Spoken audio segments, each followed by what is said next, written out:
ايه ده؟ ايه ده؟ بطوط وحشتيني. حبيبي الحمد لله على ايه ده سلامته هنا يا ست الكل؟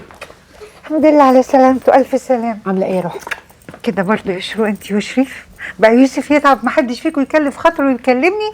ما كناش عايزين نقلقك يا بطوط. يا ماما الموضوع بسيط، ما تشغليش بالك. وطبعا مش محتاجين نعرف مين اللي اتصل ببطوط وجابها.